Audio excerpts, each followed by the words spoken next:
Then by Thursday, a chance for some rain. We'll see cloudy skies, a high of 48. That's your latest Chicago weather update.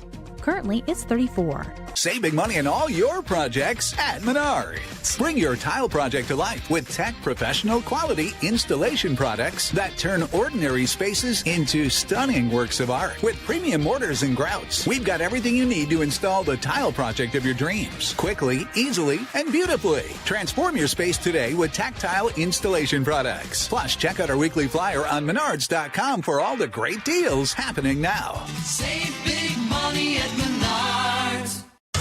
This is WCPT 820, where facts matter. Welcome to Choose Views with Richard Chew.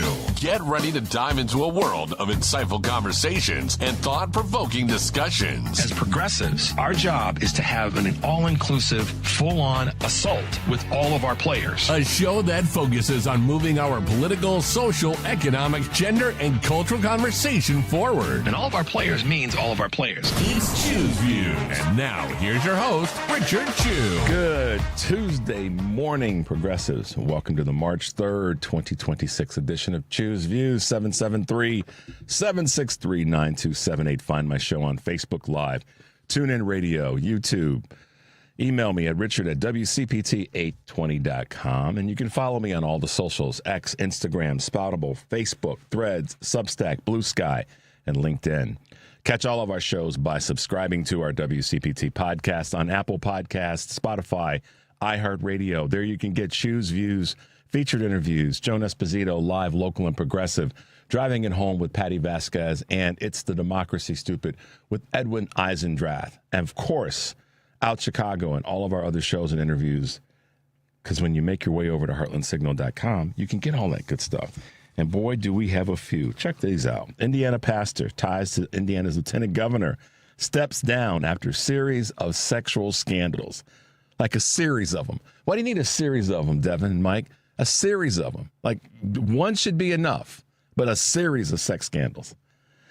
FedEx is joining in the list of companies that's suing the federal government for tariff refunds after the SCOTUS ruling on tariffs.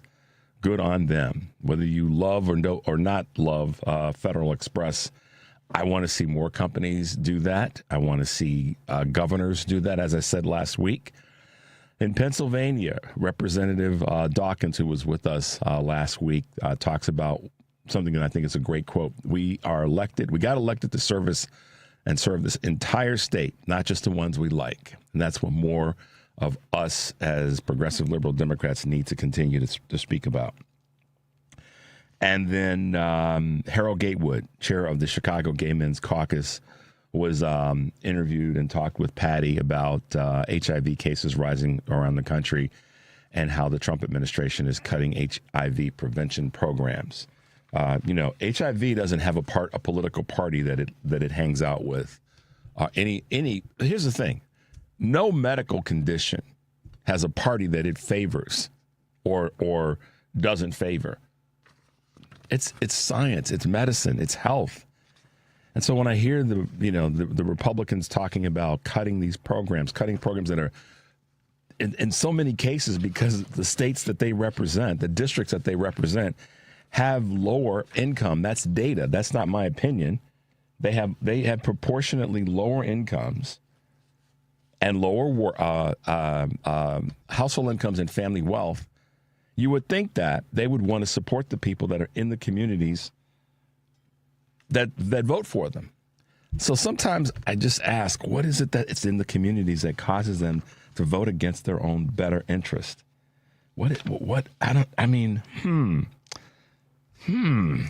Question, y'all. All right, on today's show, I'm going to come back to that in a minute. Don't you worry. Today's show, we will have a interview that I did last week with State Representative Kimberly Buclet, talking about getting young folks voting sooner and just, giving you guys a little bit of her observations in that space. And then we will have candidate for Illinois Comptroller Holly Kim will be with us in studio and chatting with us a little bit about her campaign. And as well as Susana Mendoza will be with us in that same segment. And then at 7:30, Henderson Clayton, who I just spent some time with down in South Carolina, talking about their elections that are state elections and some of the federal things that are going on with the state of North Carolina, will be with us in the 7:30 hour. So looking forward to our guest this morning on the show. Excited to have everybody with us. It'll be fun and informative and all that good stuff. We got a lot to talk about this morning. It's good to be back. The North Carolina trip was quite an experience. Lots of fun. Great people that I had a chance to hang out with. Anderson Clayton, obviously, being one of them as the chair of the Democratic Party in North Carolina. Pastor James Gaillard, Representative Rodney Pierce, and Dante Pittman, and the mayor of Durham, North Carolina, was with us as well. So it was just a really great event and well attended. And you guys heard it yesterday. Thanks for tuning in during the replay, I guess you could say, or the playing of the event. Thanks to Devin and to Mike and to Andy and all the folks here for getting that squared up so we could air it yesterday. And it was one of those experiences where the people there they're so invested in their state. They're so invested in what's going on, obviously in the districts that their representatives are a part of, as well as the state overall. And I tried to lay a little bit of foundation in terms of what goes on in North Carolina, as in any state, is so integral to what happens throughout the rest of the United States. And so for me, it was an honor to be there, to sit with those folks and listen to what they had to say, ask questions from the audience of the people that were there on the stage, if you will, that were part of the panel. And it was very eye-opening, eye-opening in many senses, but one that really was probably my biggest takeaway. And it circles back to something that I talk about a lot, and that's the importance of us working together and fighting together rather than against each other. There was none of that in the room on Sunday. It was all about people pushing the ball forward, and even though they may not be at the front of the line, they were still pushing. And I think that the message for us as progressive liberal Democrats throughout the country is that we have to stay focused and stay connected. The Republicans are working really hard to divide us, and that only happens if we allow that to happen. So this is where I believe what that showed me on Sunday is that the folks in North Carolina are committed to fighting together rather than against each other. So it was real refreshing to see that. So again, thanks to the folks down there. And like I said, we're going to have Anderson on the show in the 7:30 hour to talk about the event. Early voting their voting, their primary, I should say, is today. So I think it's important that we throw them as much support as we can, and we'll have Anderson on 7:30.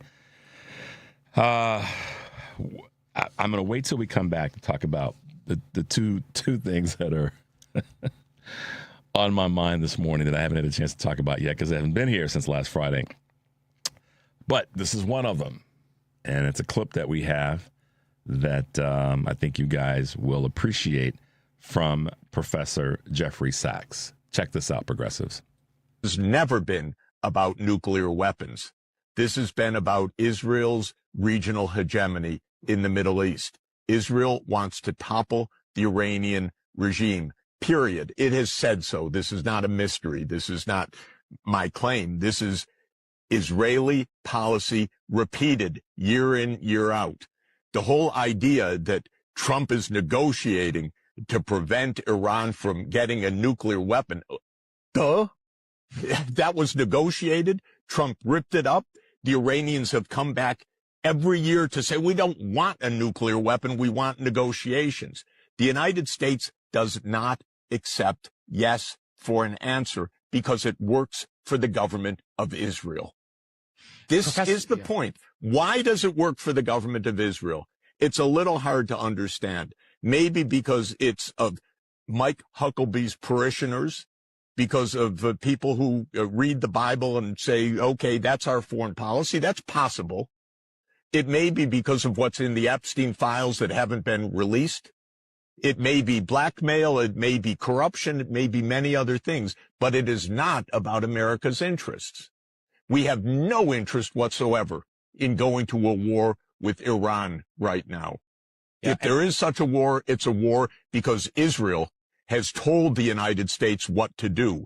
And that raises a question. Why has the United States done what Israel has told the United States to do for 30 years? And I don't just mean about Iran. I mean across the Middle East. Yeah, Professor Jeffrey Sachs, I dig the dude's work and his full-throated commentary in so many areas. He knows what he's talking about. Here's the thing. Columbia economist, foreign policy expert.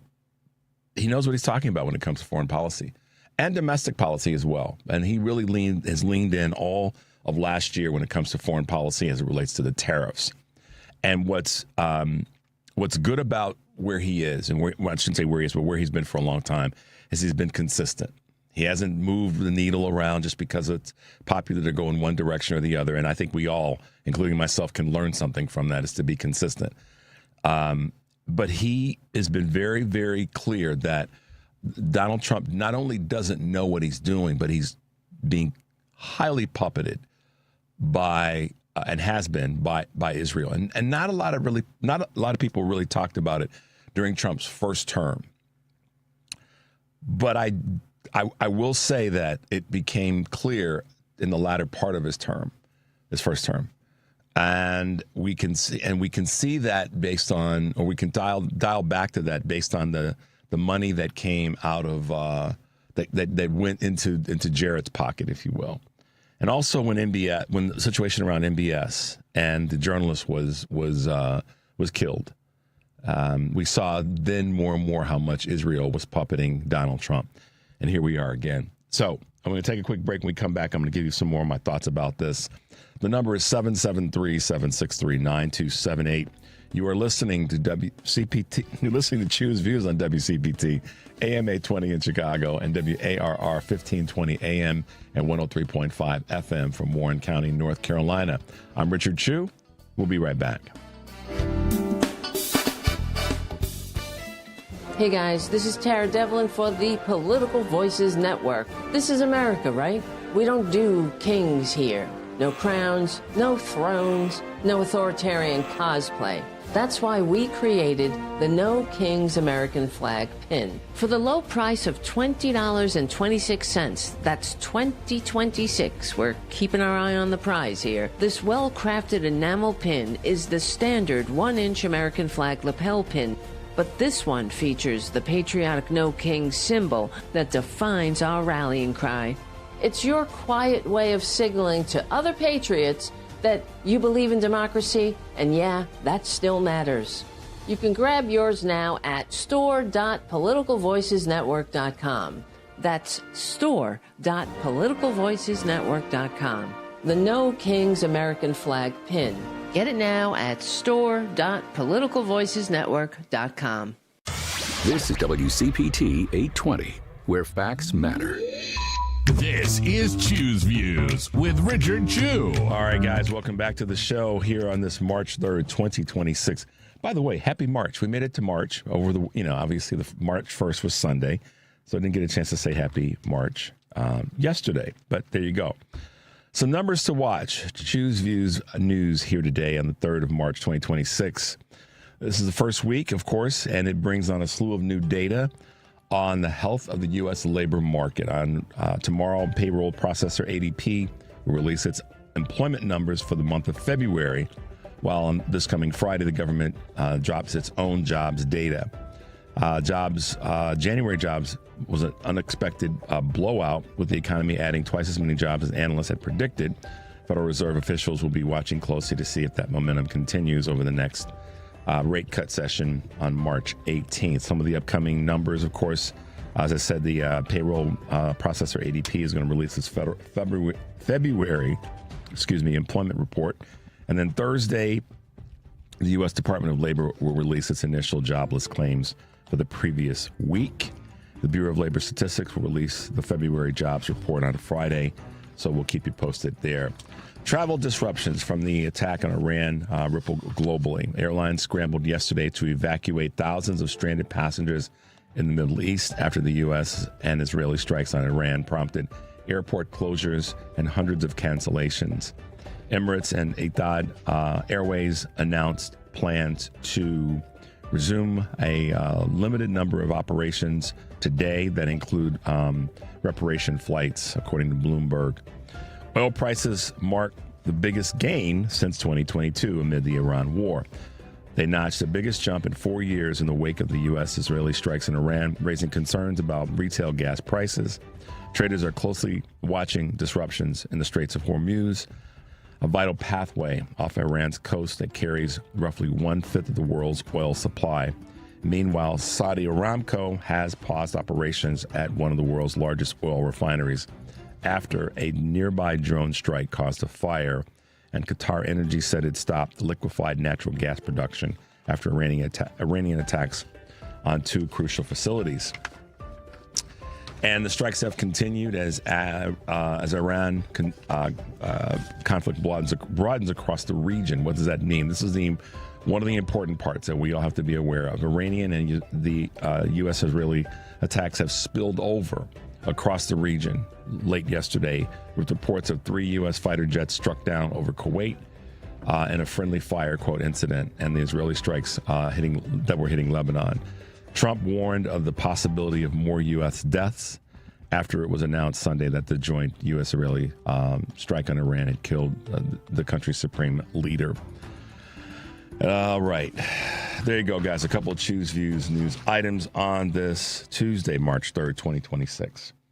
And so from there, I will go right to where I wanted to on this conversation around the Iraq war. And by the way, I want to give a shout out to Don Brumfield, who is the general manager of WARR in Warren County, North Carolina, where we broadcast on 1520 AM and 103.5 FM. Don was there helping with recording and making sure that the broadcast went well for the folks in North Carolina. And he's been an integral part of what we've been doing with my show being rebroadcast there, but also the work that he's doing to help sort of the political conversations that we're all having. So shout out to Don, great man, and it was great to hang out with him as well. Don't want to forget that name. Okay, so the strike started, this bombing started, this war started on Saturday.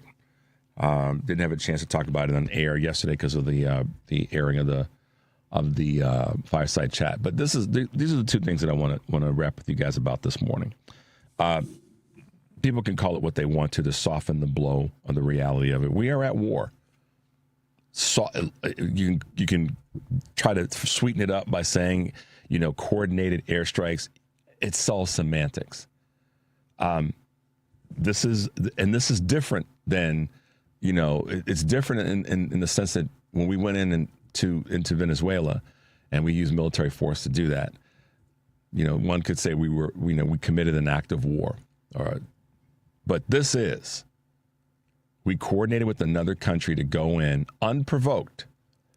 We've heard, if you guys have been paying attention, and I'm sure everyone has, or many of you have been, the ability for Iran to strike the U.S. with surface-to-air missiles or deployed from aircraft was not going to happen.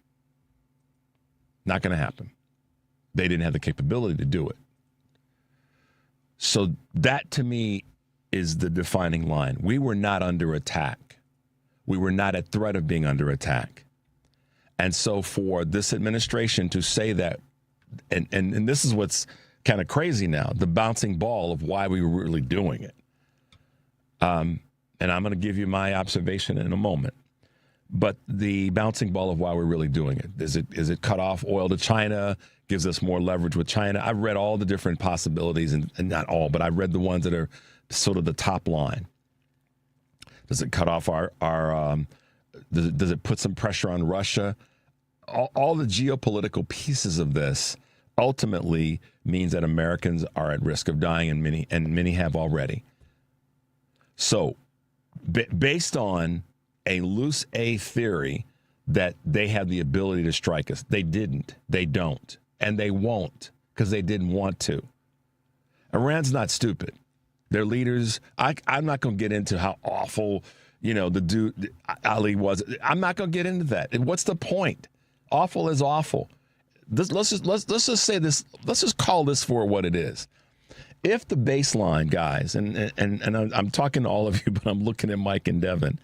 If the baseline for another country to attack another country is that their leader is causing harm to their people, and let's just use the word harm, and then you can fill in how devastating that harm is, then Donald Trump should be taken out. Now, I'm not going to get in any trouble for that because I said if. If that's the rationale that we want to use as a country, nobody's saying that. I'm going to say it because that's the truth. If that's the rationale, then Donald Trump should be taken out for the same reasons, if that's the true rationale. We got nuclear weapons and they're a threat to other parts of the world. That's true, depending on how we deploy them. So all the boxes that they want to try to get us to check and agree with them on why we did this, if we just turn the mirror, look in the mirror, it's us. It's us, y'all. Let's just be honest with that. I haven't heard anybody, because everybody's afraid to have that conversation, is saying that if, in fact, that the rationale for us going into Iran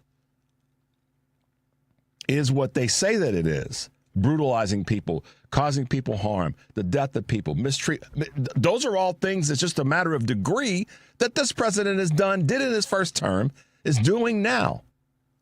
By cutting off benefits to people. That's causing harm. That's causing people to suffer. It's just a matter of degrees. And sometimes America punks out and doesn't want to call it that way. 8 years ago, Minister Louis Farrakhan predicted that this would happen and they would use exactly the reasons that they're using. And here we are. So before people run around and try to justify and rationalize and find something else to talk about, this could be the rationale that another country could use to say that the United States president, current, should face that same outcome. Let's put it that way. I had to think of a word that keeps it safe, and that Devin doesn't have to break his arm to hit the button. But that's the truth, y'all. Let's just be honest about this. That's the truth. That's the stone cold truth. And too many Americans aren't looking at it like that. I'm not saying all, but too many are not. Now that I've laid that groundwork, we shouldn't be there. And what Professor Sachs says is spot on. It's because a country, listen, all the money that we've been sending to Israel, and for those who get upset about where I stand, that's your business. Like I say all the time, look in the mirror. We send way too much money to Israel. We have for decades. When we got folks right here in this country that can't get health coverage without jumping through some crazy hoops. We can't people struggling for food, to put food on the table, job, education, all these boxes, and we're sending this money to Israel. Why? It needs to stop. And now we're in a war with them against Iran that we got sucked into because of this dumb aide that's in the White House and his entire administration. If nobody else is going to say it with this kind of vitriol, not vitriol, but this kind of energy and just passion, I'm going to say it because I want us all to be sick and tired of falling for the okie doke, Mike. I mean, we got folks right here as the wealthiest nation in the country, in the world. Everybody should be living like, in great ways. But and to say that, listen, here's the one that cracks me up as a black man in America. Oh, come on, black people, we don't really have the money for reparations. Really? Really?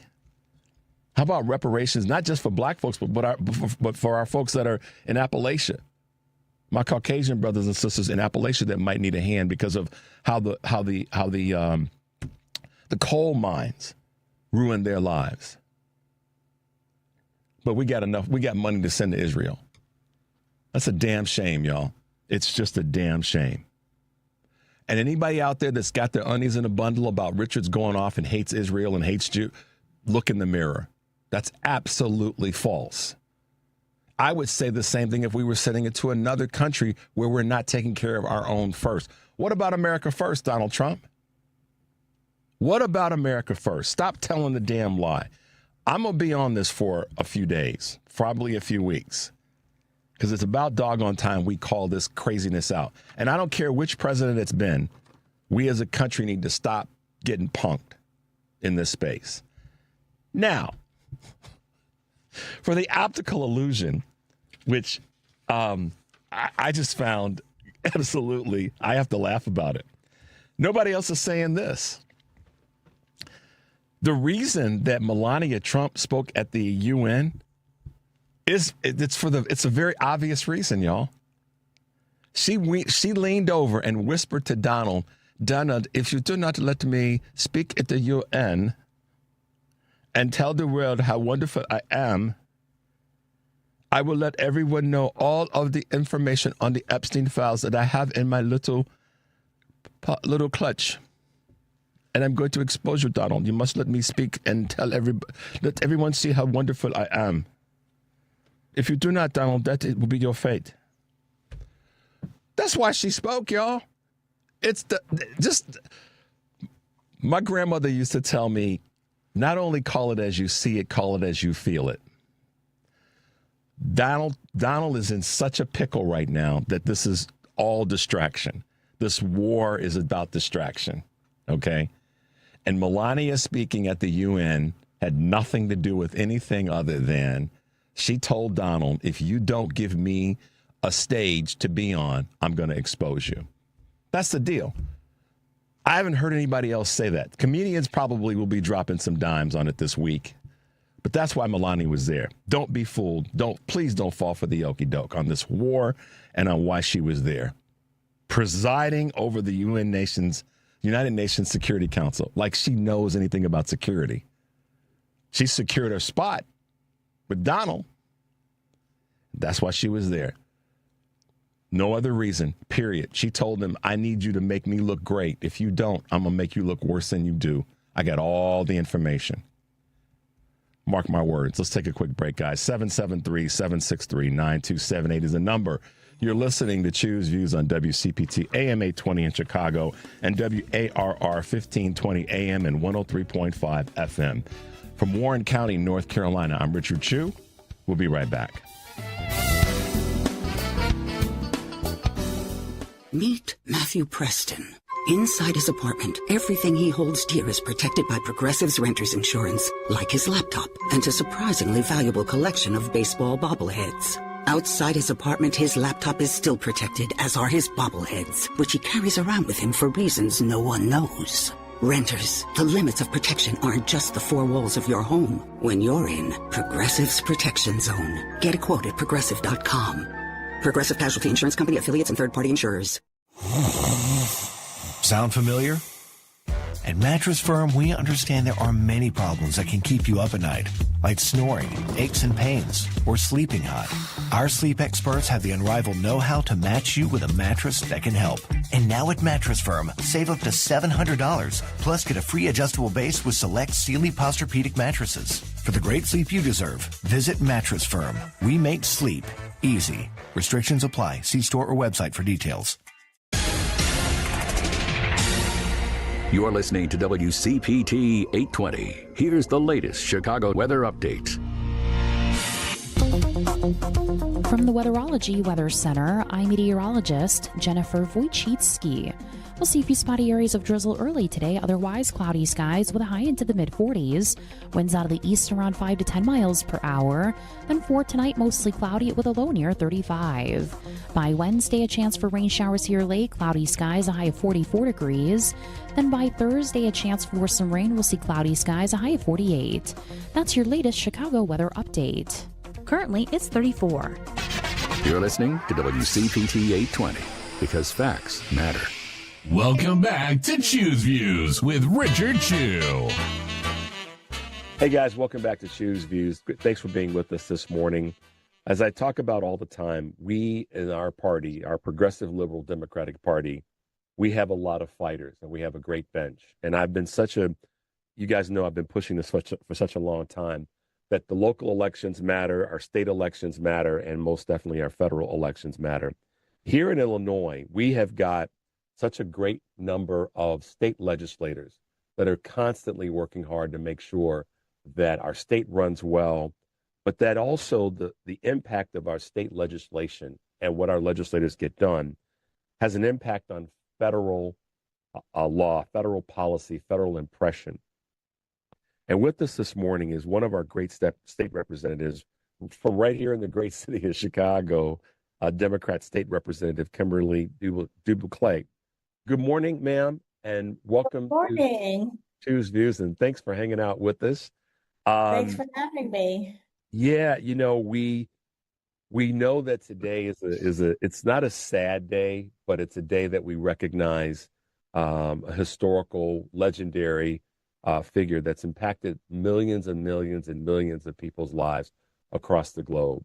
We lost Reverend Jesse Jackson this morning, and we all know the impact. He's touched so many people's lives that people don't even know he touched your life in one way or the other. And one of the areas that has been in that space is in the area of voting and voter registration and getting people to the polls. You have been in the throes of making sure that voter empowerment for all Americans, but particularly our youth, is top of mind. So to take a moment first, just to share a little bit about you and who you are and your district and your representation, and then let's talk about some of this new legislation that you want to see put forth. All right, sounds good. Good morning. My name is Kimberly Neely Buclet. I go by Kim. I represent the 5th District. I'm a native Chicagoan, born and raised on the South Side. Grew up on Constance. My father was an entrepreneur, owned a gas station along with many of his brothers, the Neely brothers, Shell on the South Side. Went to U of I, went to University of Chicago for graduate school and lab school for my younger years, and graduated, worked in corporate America, then somehow landed in politics. First as a state rep, and also as a Metropolitan Water Reclamation District Commissioner, and now back as a state rep again. And I think what you were referring to, this bill that I'm sponsoring, and this is actually the second year we've been trying to get it passed, is called House Bill 4339, and it's a voter empowerment bill specifically for young people. And so what the bill says is once a child graduates from high school, or when a child graduates from high school, they will also have the opportunity to vote. So as the Reverend would say, he wants our children to graduate with a diploma in one hand and a voter registration card in the other hand. And it's with such profound thoughtfulness. I know you said, let's not be sad, let's be joyful and thankful for all that the Reverend Jesse Jackson gave us. And today is a special day, and it's a pure coincidence that I happen to be talking to you today about this voter registration bill that is actually named after the Reverend Jesse Jackson. So it's the Reverend Jesse Jackson voter rights bill, voter registration bill. Well, the legacy just continues with Reverend Jackson. And we all, as I said, and I'll say this for a long, long time, have been touched by him in some way or another and his impact in our lives, politically, socially, economically. I just grabbed a clip of his great speech years ago of "I Am Somebody" with his hand raised firmly in his dashiki and his afro, rallying thousands of people. Black folks particularly, but so really anybody and everybody that was not in the halls of greatness at the time. He was making it clear that everybody is somebody, and it's I've said this about Reverend Jackson for so many years. I have so many Caucasian brothers and sisters who have said to me that they got involved in politics, they got involved with social issues, they got involved with voting because of Reverend Jesse Jackson. Yes. And I'm talking about, our Caucasian brothers and sisters who, were part of the civil rights movement that sort of got away from it. But then Reverend Jackson reemerged in the early 80s and they came back into the fight. And so that just says to me of the reach that he's had in his entire life, but certainly as an adult. So it's so great to see you, Representative, fighting for this legislation and fighting hard to make sure that that legacy continues in terms of the work that he's done and so many leaders have been fighting for. Look, I've said I'm going to add one thing to the list: the diploma, voter registration card, and passport. Passport. Oh, okay. So that people can see the world. Because Reverend Jackson was about seeing outside of your neighborhood. See, just because you were born into poverty or born in the ghetto, he was like, that's not your life's you know what I mean? And so I'm not trying to say his words in the way that he said them, but speak to the message behind them. And so, we want to see our youth be able to go and do things, but one of the most important ones is to be able to vote. Exactly. And, if we speak about his legacy a little more, I think he likes to say that his legacy is powerful because it reminds us that democracy is not static. It's constantly moving. And he had the courage and he had the persistence to lead one of the best and longest voter right registration drives. And now with my bill, I'd like to continue that legacy because he worked so hard for that. What are your, I guess I would say the support that you have? Who else is lining up with you to make sure that this bill becomes law in the state of Illinois? And certainly in terms of next generation of voters, is it using it as a template in other states to be able to have these same things happen? Well, of course, League of Women Voters, they've been pushing this and they've been at the forefront of this effort. Obviously, Operation Push is very much behind the scenes, helping me get support for this bill. Dr. Roberts has been extremely helpful to me, and Betty Magnus and all the folks over at Operation Push have been at the forefront of this. I don't want to leave any names off because I'll get in trouble. But that happens sometimes. Yes. It does. It's not intentional. It's just Reverend Jeanette. I have to mention her, of course. Yes. Yep. There you go. One of the beauties, though, of doing what we do, me hosting a radio show and you being a representative of the state of Illinois, is that we recognize the importance of people being a participant in the process. And you probably have heard this as much as anybody being an elected official, that people don't think my vote counts or my vote matters. And there's a huge push, and it has been for a long time. And one of Reverend Jackson's allies and colleagues, Greg Palast, who is the documentarian, talks about voter suppression, not just being yanking people off the voter rolls, but this sort of active, persistent, let's get people to feel less excited and involved in voting. Talk a little bit about what you see in the space of voter suppression right now. Well, let's start with voter registration, and let's start with, the impetus for this bill. If you don't know how to register to vote, if you don't know where to go, if you don't even know that you have to register in order to vote, it makes it very difficult. I think Illinois is one of a few states that actually has same-day voter registration. So you can walk into a polling place, register that day to vote and vote.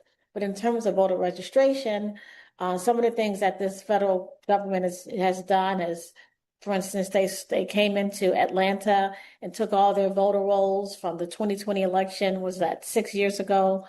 They're trying to put some rules or guidelines in place that say you need to have a passport to vote or a photo ID or things that are typically unnecessary to vote today.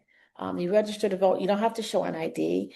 And from all that I've read and all that I've seen, there is very little voter fraud. So people who register to vote, saying who they are 9 times out of 10 just that. So the fraud issue that sometimes people bring up in terms of voting is a non-issue. They're making it an issue, but it's not an issue. But the federal government is doing things like making it more difficult to register, having more requirements in place in order to register or to vote. And so we're trying to fight and work against that and keep our voting as open and as easily accessible as possible, because accessing the ballot is also very important. Getting to the place. I'm sorry, go ahead. No. You were saying, you were probably going to say getting to the poll and getting to the polls and knowing the voting dates. Some people aren't paying attention, and that's fine, but you need to pay attention and understand what the process is. And I think that's what getting people or getting children, the youth, registered and informed early, it could build a lifetime of voting records or voting history. Yeah, and that's one of the things that I think the depression, not the depressing of the vote and the suppression of the vote is designed to do, is to get people to not think about it, forget about it, or say, what you and I both are saying, which is, well, my vote doesn't really matter. They're going to do what they're going to do anyhow. No, our votes matter. I was talking with one of the communications directors in the state of North Carolina, a Democratic Party, and she was talking about the very fact that there have been so many state elections that the person won by, less than 50 votes. Oh, yeah. And so there's cases of that here in Illinois in state rep races where one state rep will beat another by less than 100 votes. Yeah.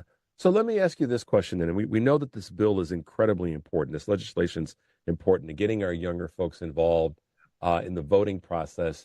What are some of the things that you think that we all can be doing as grown folks, as it were, to help our youth get more and be more involved in not just politics, but social issues and everyday issues that are going to matter to them?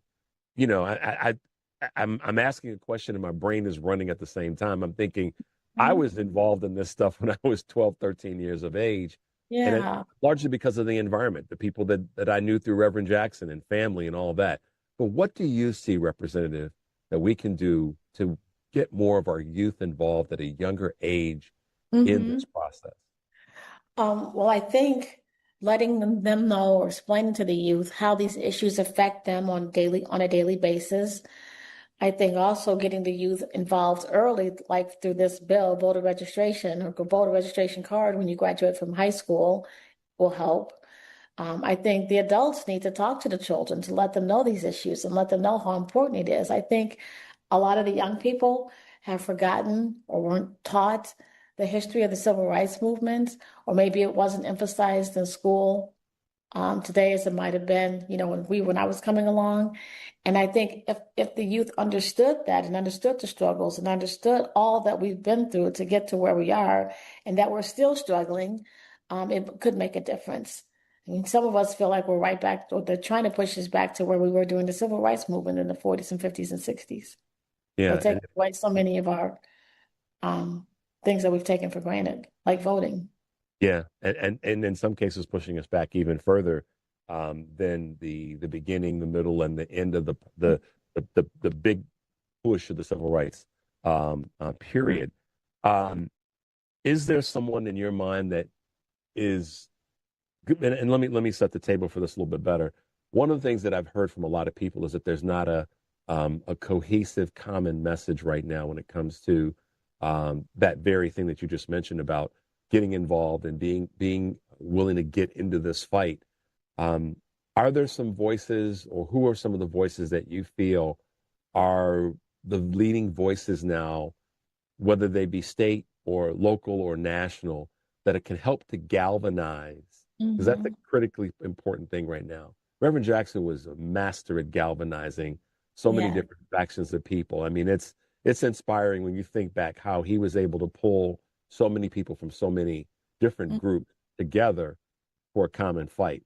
Do you see that we have persons, I'll say plural, in that space right now? And I include you in that conversation as well on a state level.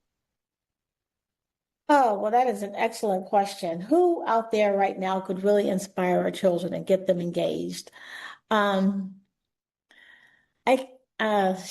There's prominent Black aldermen in the city. I don't know if you're familiar with Six Figure Dilla, who's the historian. Yes. And he tells the history of Chicago and some of the things that have happened. He makes it engaging and fun for the kids to understand and relate to. There are state leaders, I think, that could step up. We have the first African American Speaker of the House, and Speaker Chris Welch. We have an African American Attorney General, Kwame Raoul. So there are plenty of people that our young people could look up to, or these people have taken leadership roles. and trying to get our youth involved and engaged. And I just think we need to do a better job of reaching out and communicating. My daughter, who's in her 20s, I talk to her about politics quite a bit. And so she is locked in and engaged, and she tries to get her friends engaged, and they talk about issues. And I think that, I try and go to schools and talk to young people. But anytime you can get in front of a young person and make an impression about what's going on today, I think you've had a good day. How is your daughter? What are some of your daughter's experiences in talking to her friends that are younger voters and certainly younger, soon to be, future leaders? What are some of her experiences? Well, I think the one big question they have, well, a couple questions. One is they say, if I do anything, will it really matter? Does what I do really matter? That's the first thing. And then the second thing they think is they feel powerless, and they feel like the people that are maybe a generation or two above them are making these decisions about them without getting their input. Wow. So that means that we've grown up in an era. I mean, I'm a little bit older than you, but grew up in an era where, we listen to our elders. Yes. And it's always been important. It sounds like what we all need to be really willing to do is listen to our youth at this point. And not just because we want to get them involved in politics and social issues and economic issues, but we should listen to them to get their perspective on Absolutely, yes. So talk a little bit about, as an elected official, how you see that as being a big part of the success that we can have as a party and as a society at large. I'm sorry, say that one more time. You were breaking a little bit.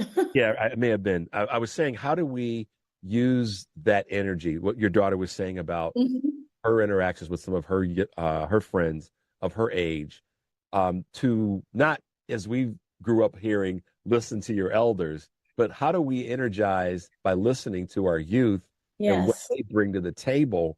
Because it is, something that I think we've probably disconnected them from. How do we do that? This may be an impossible or very difficult task, but I think we have to kind of talk at their level. So if they're listening to hip hop or rap or whatever music they like of the day, we need to speak to them in a language that they can understand and that they can relate to. We need to make the issues relevant for them. Like, they're not thinking about health insurance, most kids, because either they're in school or their parents have it, or whatever these adult issues that we have. But there are issues that, affect them, like clean water, clean air, and the president rethinking or reversing all the EPA laws that were in effect, and how that might affect them as kids and their future and their kids' kids. So we need to make it specific to them in their language. Yeah, I think the environment is a big one, because the environment's a big one. Yeah, environmental justice issues around how Black and brown neighborhoods get more pollution, more dirty air, is typically situated closer to factories, and there's a big health disparity because of some of these environmental issues. If you live in South Shore versus living in Lincoln Park, there's like a 30-year or 20-year difference in when a Black person versus a white person would die. And I know that's a lot. We're jumping around, but no. But that's the beauty of my show, is that I get to talk to folks like you whose brains are big enough and have the capacity to take on a lot of different stuff. So I love the jumping around, because at the end of the day, what I try to do, and in many ways, I think this is a lesson learned from leaders like now the late Reverend Jackson, is to be as all-encompassing as you can, and talk about everything, because everything matters. And so, I think that a little bit of jumping around is good, because it says that we are aware of the things that are out there. We may not have all the solutions or the best solution in the moment, but he made it clear, and I know you know this from your time with him and following him. He made it clear to keep moving and marching forward, no matter where you are. And to bring as many people and ideas and energy to the day-to-day conversations as you possibly can. Yes. And so, yeah. Well said. Well, listen, I've enjoyed being with you today, and I know that in so many cases we don't so much run out of time, but we we don't have enough time to talk about the things that we want to talk about. But I really appreciate you being with us this morning. Let our listeners know how they can find you, how they can follow you, maybe get involved in a campaign and helping to doing the work that you're doing. Oh, I appreciate that. I'm on all social media. I think Instagram is at Kim Buclet or at State Rep Kim. I think Facebook is Kim Buclet or State Rep Kim. And I think that Twitter or X is at State Rep Kim. Fantastic. So that makes it easy. I know sometimes we have like 10 different handles. Just one is good. Yes. But State Representative Kim Buclet, we really appreciate you hanging out with us this morning on Choose Views. And we want to do everything we can to help in your work to get HB 4339 in place here in the state of Illinois, the youth voter empowerment law. The Jesse Jackson voter registration bill. And I'd love to come back to you and talk to you more once it's passed. That's got to be our goal. Let's make that the thing that we do. Once it's passed, we'll have you back on and we'll do another segment. That sound good? Sounds perfect. Thanks so much. Hey guys, yeah, she was great to talk with, and we were laughing. We did this by Zoom, so we were looking and laughing at each other in a good way, and I was so appreciative to Representative Buclet hanging out with us. This is an important bill because it has all the tools, or many of the tools that are needed to do something that we all know has to happen, is getting younger voters engaged and involved and consistent, staying in the mix. Not just one election, but, future, and not only elections, but involvement in the process, getting the messages out. And one of the things that she said that I'd forgotten about, but until listening to that segment, about making sure that we're listening to our youth, and not just for the purposes of gaining, the next election win, but listening to them for the knowledge that they have. Wisdom is not something that you get at 50 or 60 or 70 just because you turn 50, 60, or 70. Wisdom comes from day-to-day experiences that are layered on top of one and another and another. Devin is far younger than I am, but he has wisdom in areas, as does Mike. So we have to remember that, I think, as folks that are, any of us, when we look back at somebody that's younger than us, I think one of the best things that we can do is provide an environment to open up discussions with them so that not only do they learn from our experiences, but we learn from theirs. And the best example is, I've tried to live this life as best as I can, personally, professionally, and politically, and all the rest, is to hang out with some young folks. Go be the older person that goes and meddles with young folks, not to be rolling in and trying to tell them what to do, but to find out what the hell they're doing. Like, what are they doing? What's exciting to them? How we can,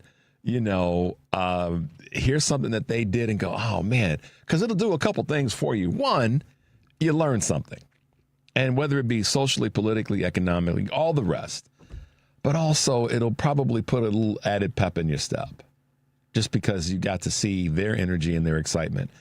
I think that our responsibility as folks who are older than whoever's younger than us is to find a way to help pull them through whatever challenges that they're going through. And I know that segment with Representative Buclet was about voting, but on any level, wherever you are age-wise, you have something to offer to someone younger than you.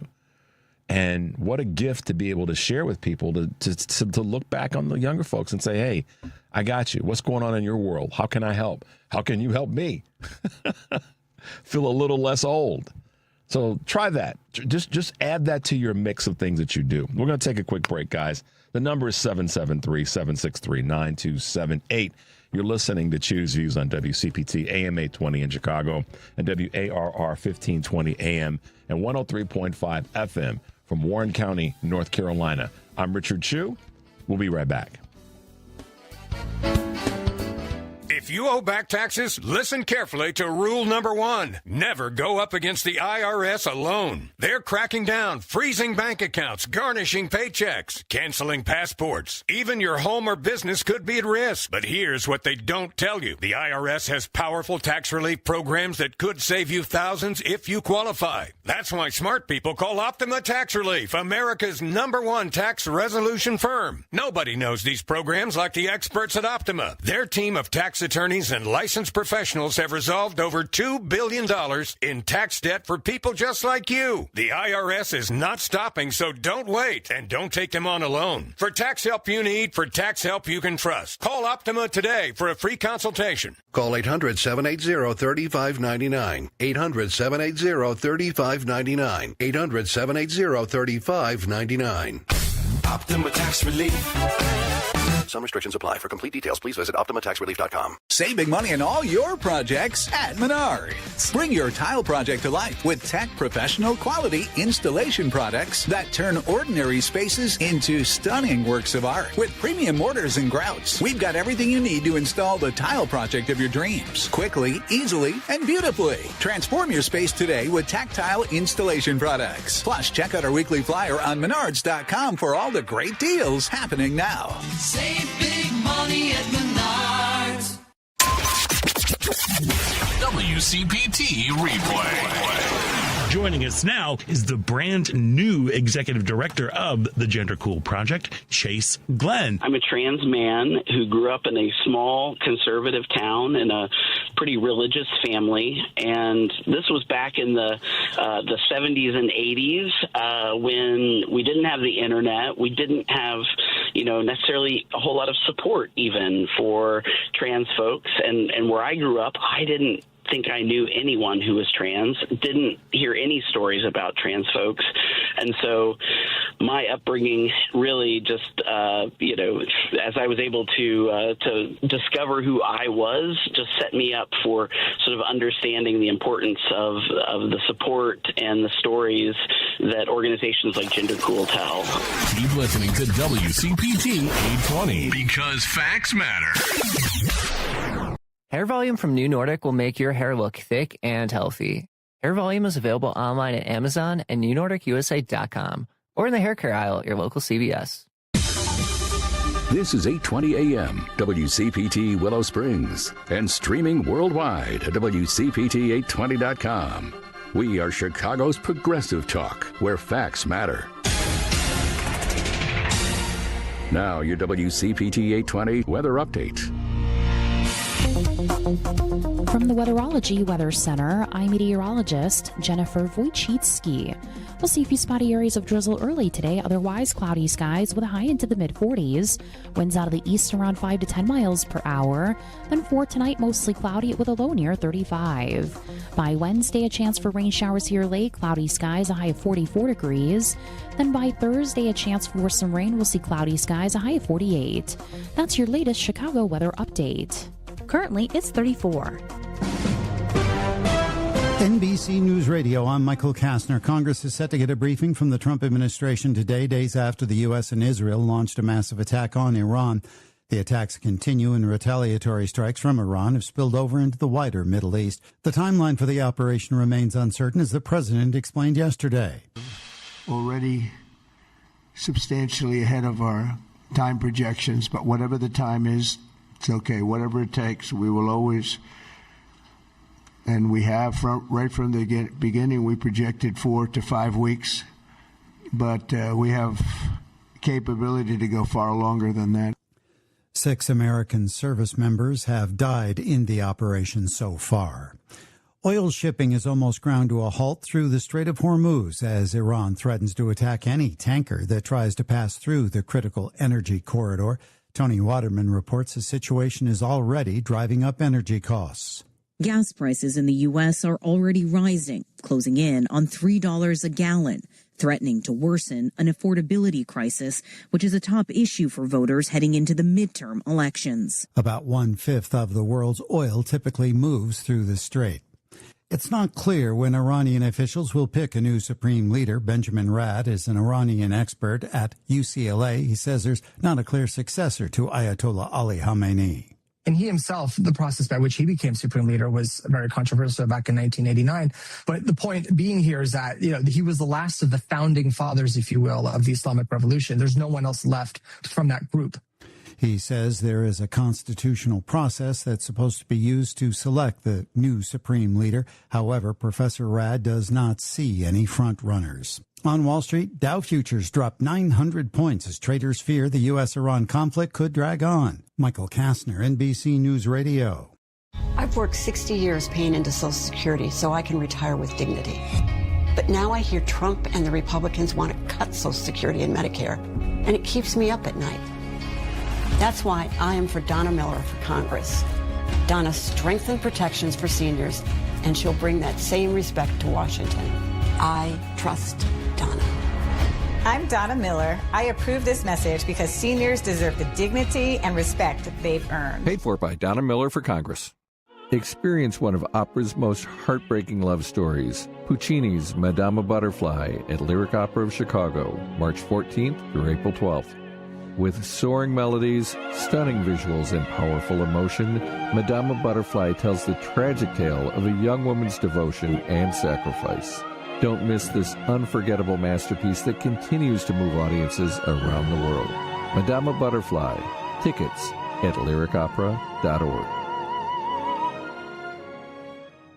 If you have ever thought about remodeling your bathroom but were worried it would take too long or cost too much, then stop worrying. Right now, Jacuzzi Bath Remodel has designed a collection of high-quality custom products and perfected the one-day remodeling experience so you can enjoy your new bathroom faster than ever before. It's a worry-free bath remodel from the most trusted brand name in the business, Jacuzzi. A jacuzzi bath system fits in your existing tub space. It's a no-mess installation with an amazing style selection, factory-certified installers, and a limited lifetime warranty. Call 800-826-9895. That's 800-826-9895 right now and get 50% off installations with no interest and no payments for 12 months. Replace that old bathtub today with a walk-in shower for a safer bathing experience. If you have lived in your home for over 15 years, it's time to remodel your bathroom. For a virtual or in-home appointment, call 800-826-9895. That's 800-826-9895. 800-826-9895. Can't wait weeks for your tax refund? Then don't. At Jackson Hewitt, get money today if you're approved for a no-fee refund advance loan on a prepaid card. Book today at jacksonhewitt.com. No-fee refund advance offered to eligible clients. Application required. Loans by Republic Bank. Details at jacksonhewitt.com.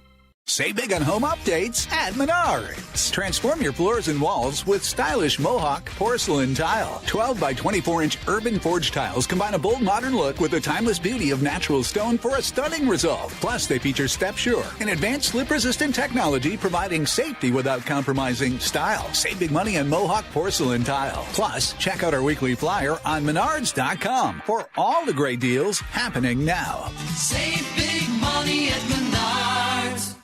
Alexa, play WCPT. WCPT from TuneIn. Welcome to Choose Views with Richard Chew.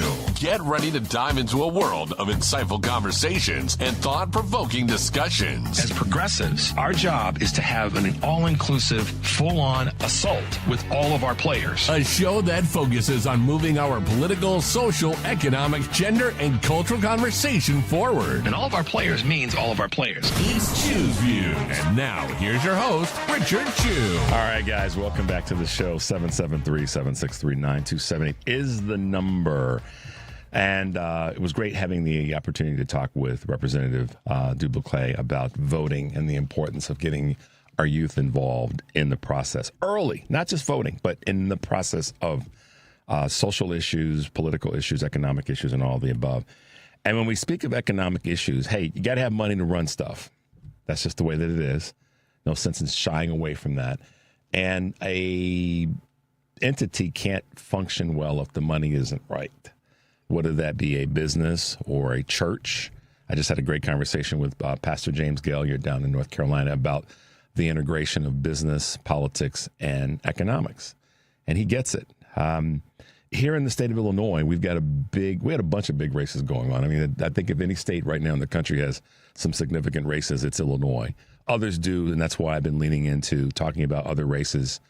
But here in Illinois, we got some big ones. Our Senate race, we've got some congressional races, some state legislative races, and also for the folks that take care of our money. So in that space, we have two people in studio this morning, one that's taking care of our money and the other one that's trying to be in the position to take care of our money. Oh, I'm taking care of the money, yeah. Yeah, but I haven't introduced you yet. So. No, but we were doing our little signs. I know. They're backwards. They're backwards. So, of course, she jumps in front of me to pre-announce herself. Yeah. With us this morning is our current candidate one of the current candidates for Illinois Comptroller, and that is Holly Kim. Good morning, Holly, and welcome to the show. Good morning, everyone. And in case you don't know, Holly Kim is the current Lake County Treasurer since 2018. Is that right? That's right. And it's an honor to have you back with us here in the studio. But we'd be remiss if we didn't say, as I said earlier, the person that's currently breaking your chair over. He's trying to figure out this chair. There. Who is that? That's our current. Who's that girl?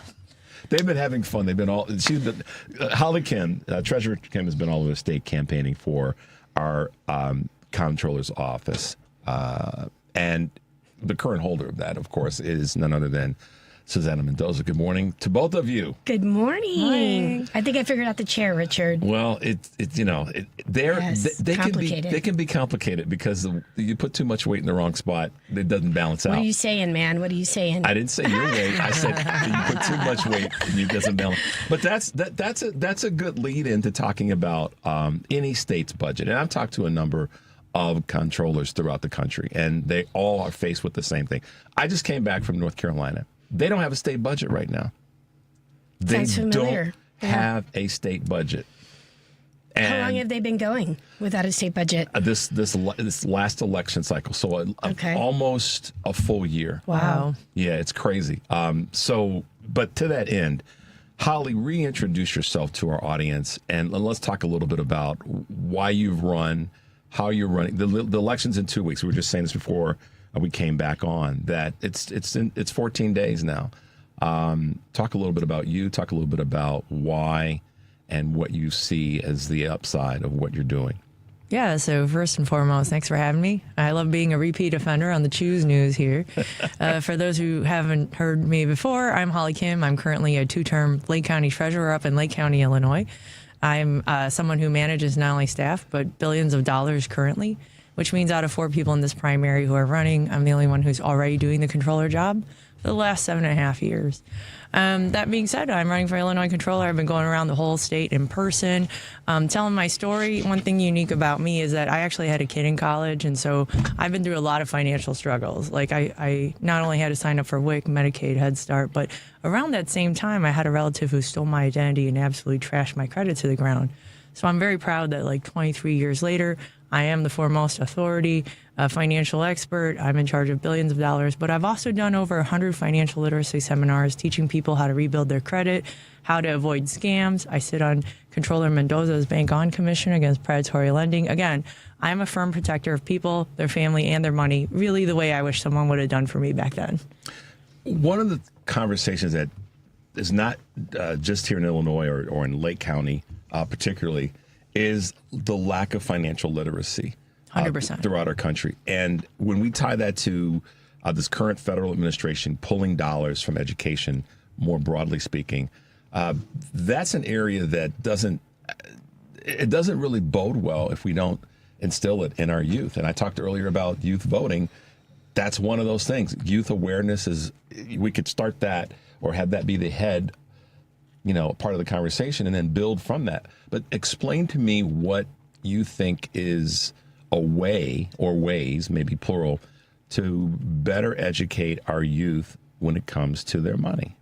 So for sure, actually, young people are very interested in money, especially nowadays. They're interested in having it and making it. But that's right. But they want to be influencers. Yeah. The first part really is having that conversation, breaking that seal. In our financial literacy classes, I tell them, growing up, I was told it was rude to talk about money. Mm-hmm. I said, but who talks about money? Rich people. That's what I say all the time. High five. So then I said, we need to talk about it and have those conversations. Talk about what is a mutual fund, what are investments, right? A Roth IRA. And so if they're not exposed to it, I give my parents credit where credit's due. They're immigrant parents. They had a small business. They were so busy trying to swim and navigate life that they don't sit me down and go, let's talk about mutual funds, right? They didn't. But we can break these cycles. I think that's something Susana and I do real well. She does it with the Bank on Commission. I'm in the Against Predatory Lending subcommittee of that. But they talk about money and they go out in the community. They do financial literacy. I've done financial literacy in my office. Basically, it's starting to have those conversations, and especially if we gear some towards the children. I know that there's a whole effort to do financial literacy in high schools, elementary.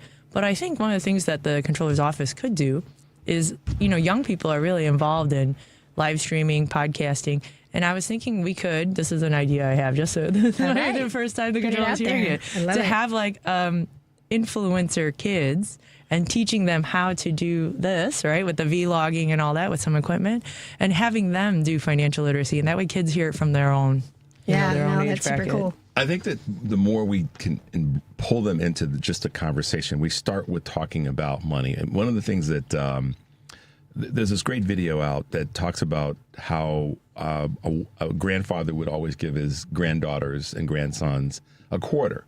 Every time he saw them, he'd give them a quarter, and then he'd see them the next time he'd give them another quarter. And time went by, and it got to the point where the children would ask, well, why did you all just give us a quarter? He said, because you never asked for $1.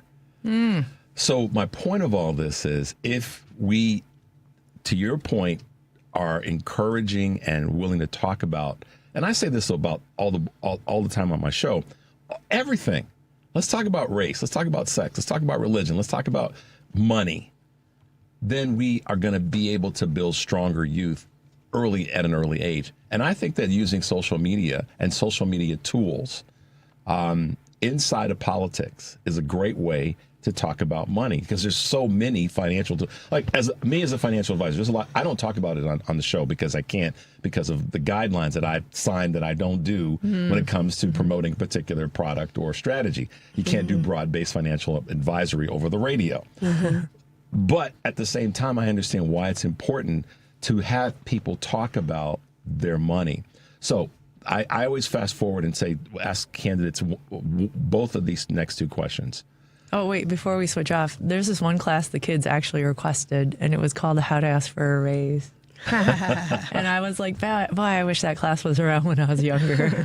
Well, I would gather that generation, I can tell you, my age group would have loved to have that question. We all would have liked that class. And it's not, and no one ever talked about it. And it doesn't even have to be something that was complicated, but just, some basic things. How do you set the table to do that? But how will you try to use the office in terms of technology that you'll have access to further the conversations around improving what young folks think about when it comes to money? So first of all, I have a pretty banging social media, as does the Illinois State Comptroller Susana Mendoza. I think we're pretty great in our industry in terms of doing social media online and the outreach. I do think there's an opportunity for live streaming where we can do Q&A. I do think we have to be, as elected officials, where the people are, right? And I do it in person, so does Susana, but we also need to be accessible online. And I've always said in the past that there are some people who won't come to a town hall with 400 people to go up to a microphone and ask a question, but they will type it into the live stream. And I think that makes elected officials and efforts you try and do very accessible to the everyday people. Yeah, and you're right about that. A lot of people won't call, but they will send a live text to say, hey, Richard, what about this? Or yes. that sort of thing. So I agree with you there. You're listening to Choose Views on WCPT, AM 820 in Chicago, WARR 1520 AM, and 103.5 FM from Warren County, North Carolina. I'm Richard Chu, and we're talking with two of our state's great leaders, current Lake County Treasurer Holly Kim, and our current controller, Susana Mendoza. Susana, you had you've endorsed someone that you believe in. Tell us why. Well, because I think that financial experience is an absolute must. Besides the fact that I know Holly as a person, I know her story. I think it's wonderful. It's a story of redemption and perseverance. success, right? And also of bringing others with her. She's like an incredible role model. But without that personal stuff, right? At the end of the day, this is an office that requires a person who has independence from the executive branch, but most importantly, the skill sets to do the job. And Holly Kim, out of everyone in this race, is the only candidate with a proven track record of financial management that is excellent. She's done an incredible job as Lake County treasurer, and Lake County is different than the state of Illinois in that they have the treasurer actually does both functions, treasurer and controller. But when it comes to being an experienced financial professional, the only one that can say she has that title hands down is Holly Kim. And so I know that on day one, Holly will be able to continue to build upon the work that my staff and I have done over the last 10 years. You might remember, Richard, you just started this show today talking about how North Carolina doesn't have a budget. Mm-hmm. And I remember those days because I walked in, I think it was day 523 of no budget when I became your controller. And so that's why I said sounds familiar. And people forget, they have really short memories as to how horrible those days were. In fact, the vast majority of the legislature today never served during the budget impasse. So they've come in when I'd already turned things around financially and when our economy was doing better. And so actually our economy was great during that budget impasse, but we self-inflicted a $17 billion backlog of unpaid bills and 8 credit downgrades in the 2 years before I was controller, and over $1 billion in late payment interest penalties for being deadbeats on paying those bills, and 210 business day delay to all those entities that deserve to get paid timely. We turned them into unwilling lenders to the state of Illinois. So I had to come in and manage all that, and I don't forget what that was like. So for me, it is really important as I exit this position to see that my successor would have the same type of drive, mentality of fiscal discipline, of building up our rainy day fund the way we've done on my watch, of trying to get more credit upgrades. 10 is my favorite number, but hey, 11 sounds good too. And I'm a big Taylor Swift fan, so 13 should be really fun to get, I can see the marketing around that upgrade right now. So, there's a lot that still has to be done, but so much work has been done, and I would hate to see that work regress, right? Like go backwards because you don't have the right person with the right skill sets, and also who can be fiercely independent when necessary for the taxpayers, wanting to work with the rest of the executive branch, but not working for the executive branch. I've always worked for the people of Illinois, those who voted for me and those who didn't. Once I was there, I governed as if every single person was the most important person to me in the state. When I'd get a Republican senator or state rep call me to ask for help, I'd say, what can I do? Yeah, let's get it done. Why? Because their constituent is my constituent. If a Democratic colleague calls me, of course they're going to expect me to say, yeah, sure, of course. But I would do the same for anyone because the chief financial officer of the state of Illinois should just be concerned about math and making sure that the math works for taxpayers, because their money is a product of their hard work, and we should honor it. And so, the party of the chief financial officer of any state's party is in color, political is green. Green, and that's you got it. The green that the taxpayers have given, you the opportunity to manage, and then someone that would come in that role. So Holly, let me ask you a couple of questions about kind of the future. One is. Ms. Mendoza just said day one, you got that skill set to walk in day one and start making things happen. And the numbers don't lie. That's probably representative of what you've done. But I always like to play the opposite side of what happens if. So what happens if in a political race, there's always other people that are running. What happens if you're not the person that wins? I don't like to say lose because that's not a word I like to use, keep in my vocabulary. But if you're not the person that wins the office, how do you go forward as it relates to the things that you see that need to be done, not only in the county, but in the state? So one of the platforms that I'm running on when I go around the entire state of Illinois is I talk about building our tent. I firmly believe more people need to vote with us in order for us to get more wins. And so we need a broader base of people who support us. So that being said, if there is a different person who wins this race, I'm going to certainly help them with the rest of the state of Illinois. But if they have any questions about messaging, any financial questions, I'd love to help on that because that is my wheelhouse. And I think I've been doing a great job of organizing the entire state of Illinois. We have 9 regional hubs and county coordinators in every single county, and that's certainly something that will help whoever it is that wins this position. Just knowing the fact, though, that they are going into a general, and so, the state is very big, Yeah. and I've loved organizing it. And you've done some traveling throughout the state, and I think when you and I talked a while back, one of the things that you said was kind of your superpower in the county is how well you had, or how much you had disciplined yourself to make sure that you were connecting with people in the county. And that then allowed you to have those tough conversations with folks because you had made those connections prior to having to have those conversations.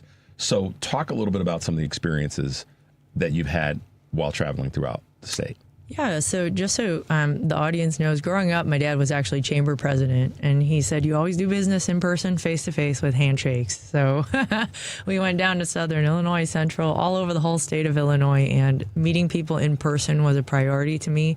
And I think, to be honest, Rich, that's what makes the difference in this race is, there's about 31 different Democratic county chairs out there who are publicly with me, and it's all because frequently they'll tell me I'm the only one who ever called or showed up, and they feel largely abandoned across the state of Illinois because they are not a place of a heavy population. Mm-hmm. And so what it comes down to is everyone matters to me, and so the importance is my time. And so it's been really cool going around the whole state. I got to say, I jokingly say to my team, we're like a garage band. We go around and I sing, and then someone's selling T-shirts, and the other one's signing people up for our fan club. But they're just signing up for our volunteer newsletter list. And then we've been doing that across the whole state. And we've been seeing some cool stuff, too, because while we're in town, people will be like, now don't forget to see, the Church of Beer. Yeah. Or while we're in Alton, they're like, don't forget to go visit our tallest man landmark. And so we've been just seeing the cool stuff about the whole state of Illinois.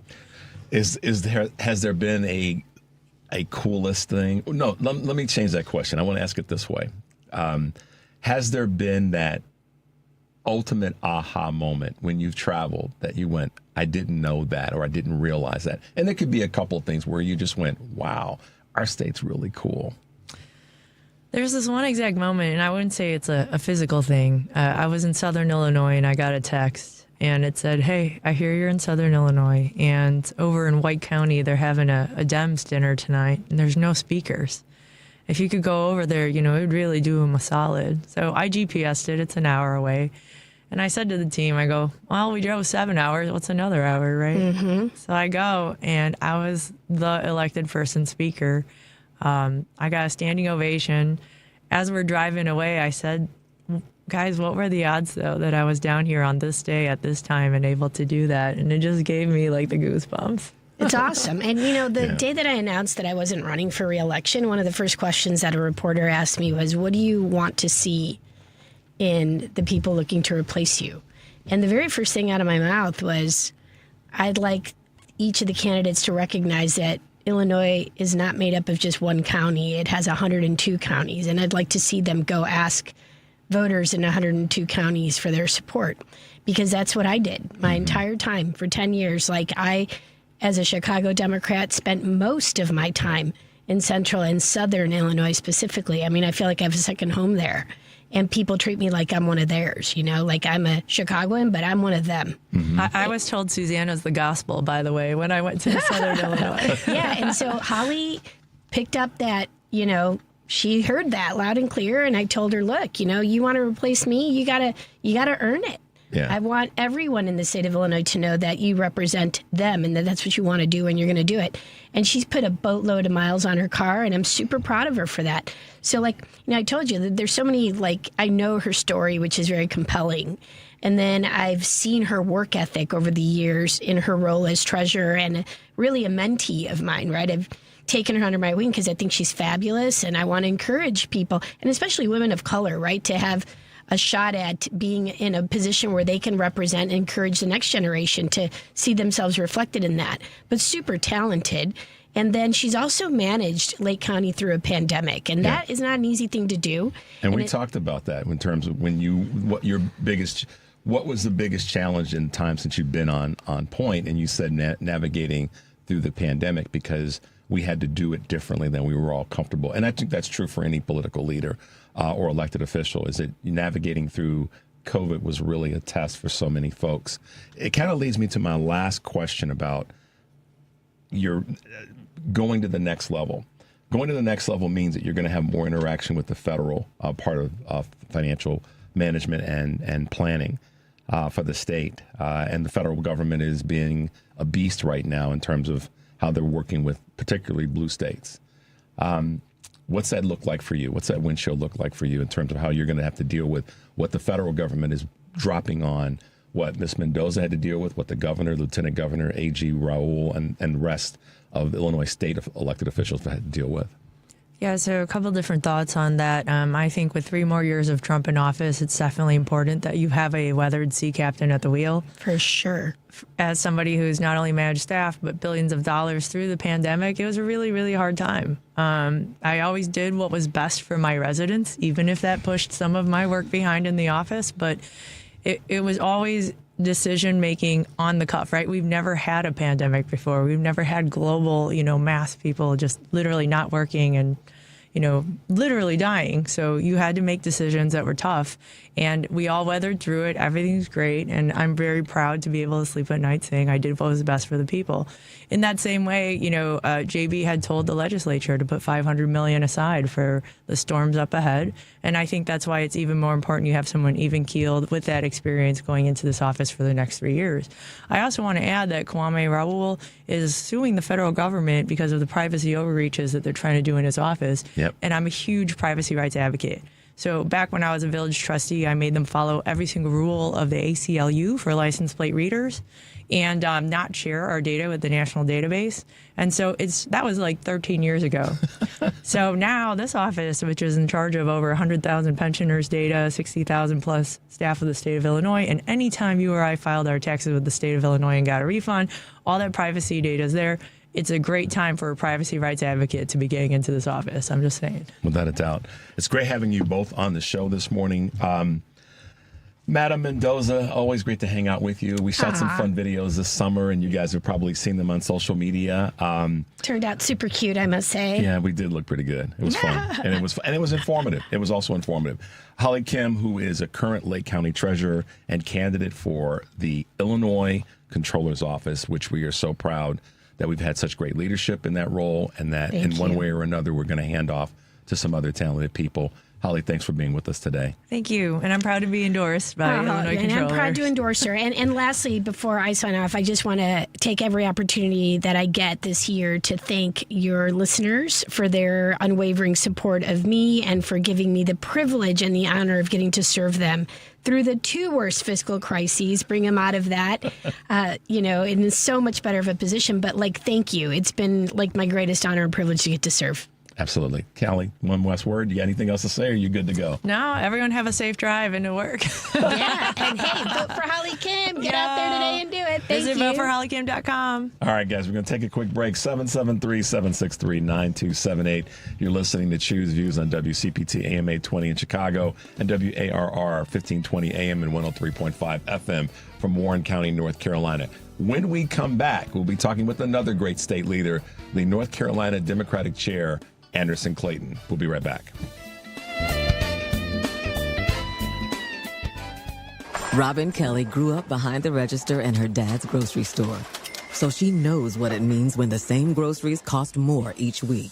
Under Donald Trump, corporations get tax breaks, loopholes, and a green light to price gouge. Families get higher grocery bills, higher childcare costs, high healthcare premiums. It's Trump's economy. Corporate profits first, people last. In Congress, Robin Kelly's been fighting back. Robin took on insurance companies to lower drug costs. She wrote the law extending Medicaid for new moms to a full year because cutting care after 60 days was just wrong. And now Robin Kelly is running for Senate with a people over profits agenda. Medicare for all, so healthcare isn't a ripoff. Cap on childcare costs so families can work. And crack down on corporate price gouging so you're not punished at every turn. People over profits. Robin Kelly for U.S. Senate. I'm Robin Kelly, Democrat running for U.S. Senate, and I approve this message. Paid for by Robin Kelly for Senate.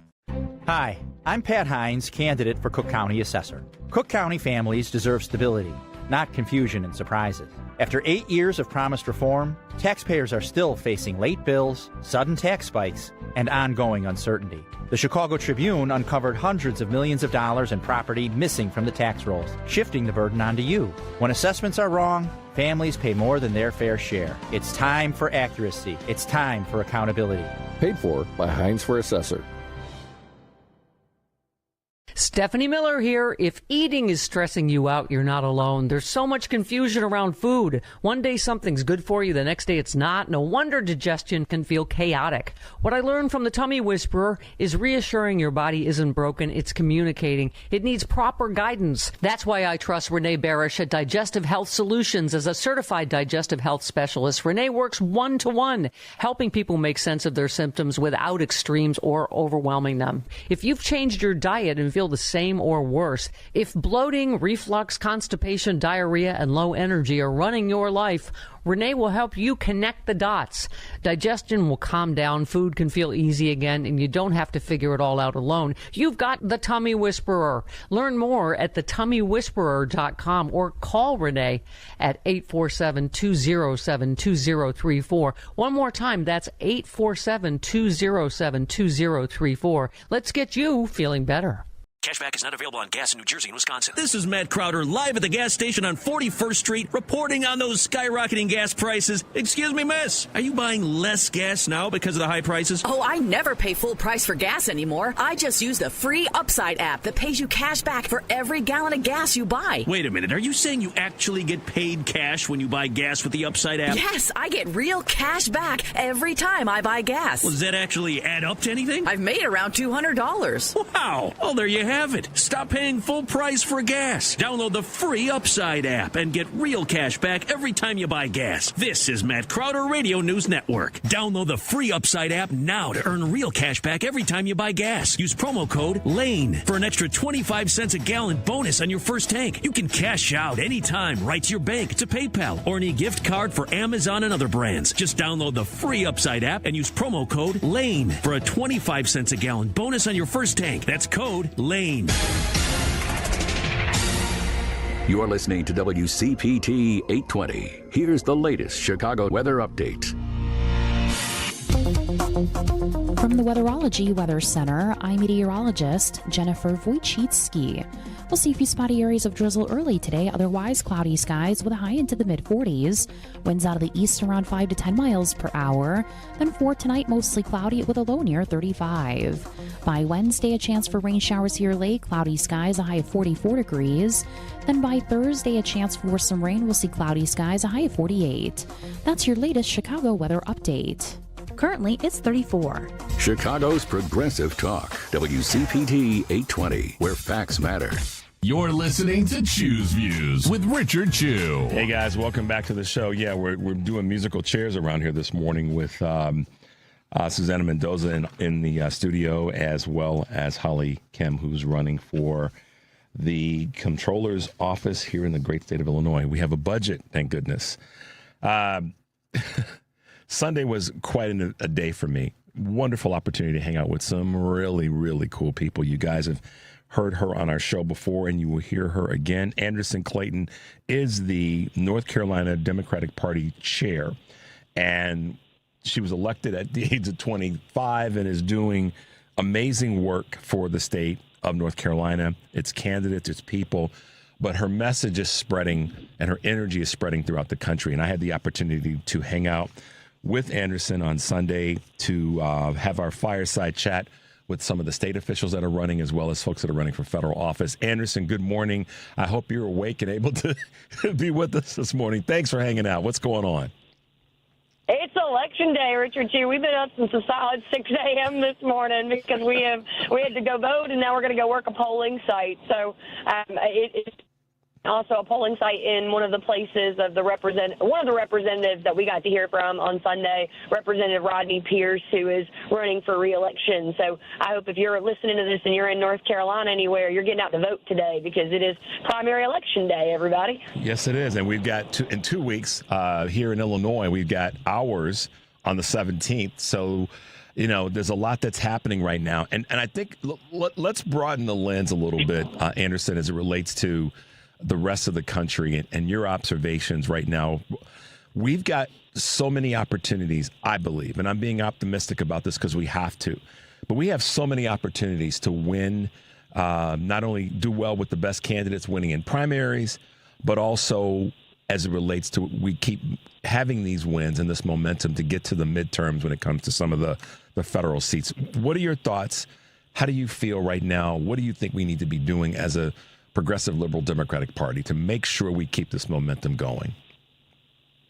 I mean, I think we're already seeing it in places that are voting already. I mean, North Carolina, our voting is already top 2024's primary vote numbers. And I think that the energy from Democrats is showing through to that, right? And we think we have to keep building that momentum, which making sure that we're educating people about candidates that are running, to your point, across the country and in every community. Because I just saw a post the other day from the Idaho Democrats, and Idaho Democrats are contesting every election that they have this year for the state legislative seats and also congressional races. And I think that's incredibly exciting, especially for a state that's been so red and so gerrymandered for so long, too. And so I feel very optimistic by the people that are stepping up to join the fight this year as well. And I think we're just seeing it across the country.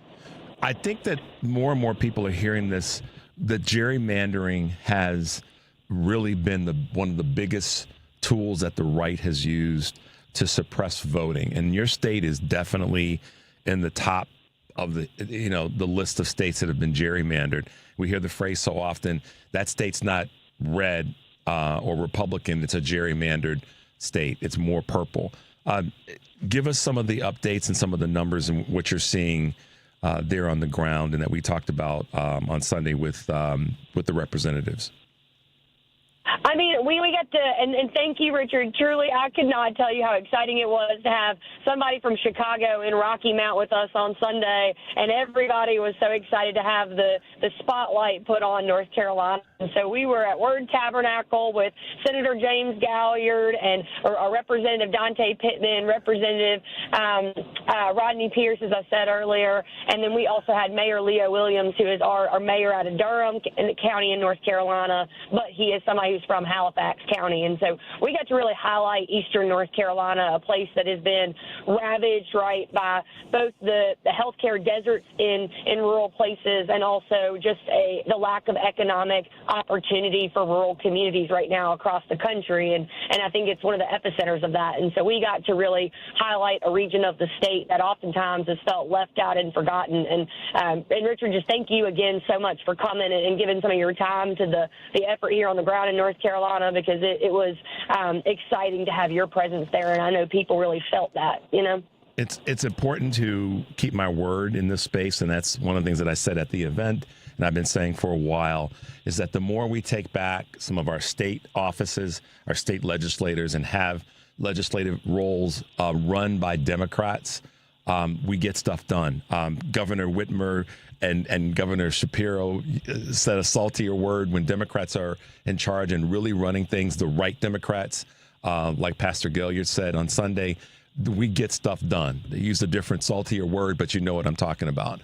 And that's what I'm excited about, and I want to keep that commitment to be able to take the energy that you bring to this conversation, Anderson, and your leadership, and your as I say, wisdom comes when you get it, not when you get old. But you bring so much energy and excitement to this conversation. It was great seeing the representatives elected there and Pastor Galliard, who's running for state senate.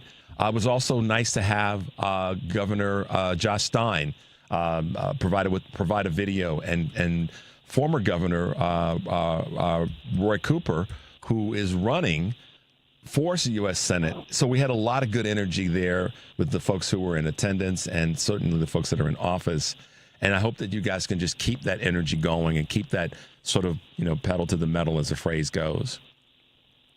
Well, I think we will in every way we plan to. North Carolina is going to be one of the most important states in the country this year, along with a few other ones I know. I'm looking up there at Maine, and, we're also looking at Ohio and other states that we need to also hopefully do what we need to for the U.S. Senate this year. But I do think that North Carolina has a real champion with Roy Cooper, and we got to see how excited people were just to have a video message from him for that event on Sunday. And I know that he's been traveling the state. He was just out at A&T's campus.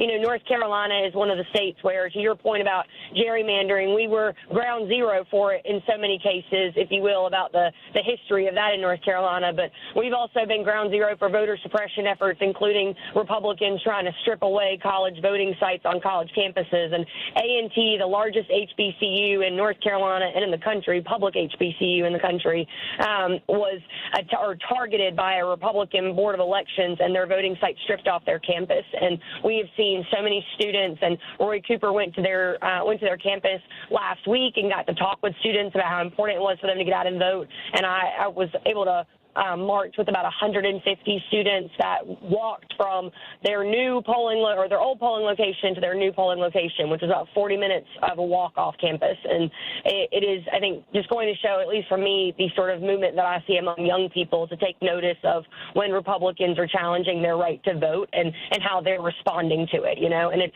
not in the ways in which I think Republicans expected, right, which was probably for them to be defeated. But we've just seen such an increase of energy in that too. Yeah, it definitely has been powerful. You're listening to Choose Views on WCPT, AM 820 in Chicago, and WARR 1520 AM and 103.5 FM from Warren County, North Carolina. I'm Richard Chu, and we're talking with the chair of the North Carolina Democratic Party, Anderson Clayton. It was great to see such strong representation from your state, from people that are elected in local offices and committee people and all the rest. And one of the things that I've been really pushing for, Anderson, is for people in other states that understand the importance of how our politics are these days, is that if you're in a blue state and you feel like the blue candidates are going to win, support them, but look to a state where we need support. For example, with Roy Cooper's race for U.S. Senate, how that impacts you in a blue state somewhere else, that Roy Cooper wins that race, is that gives us another U.S. senator that can help stem the tide of what's going on with our federal government. So it's no longer, that's what they're doing over there. My goal is it's what we're all doing to help them over there. And by folks in a blue state, whether you're in California, whether you're in Illinois, whether you're in Pennsylvania, or anywhere in the country, you want to help what the state officials are doing in North Carolina, because as they change there and that foundation, we get to make some more federal changes. If Roy Cooper wins this seat, y'all, that's a big titanic shift in the state of North Carolina, but also the country. Talk a little bit about that, Anderson. I just want to say amen, Richard Chu. I was sitting there like, preach it to folks out there for me, because I think it is. North Carolina's not won a U.S. Senate election since 2008, and we have a huge opportunity to be able to really shift the tides of the state and change what people think about North Carolina. And I really believe the reason why we haven't been able to win a race like that is because we haven't had the help from the national party and also national Democrats. And I feel this year we have more support from national Democrats and the national party, because we know that North Carolina is not a state that we can lose. And it's also not just going to be a state where it's going to help take back the U.S. Senate. It's also going to be a state that after a 2028 election cycle, when we take back the North Carolina State Supreme Court, is going to help us keep congressional majorities in the House of Representatives and Congress, too.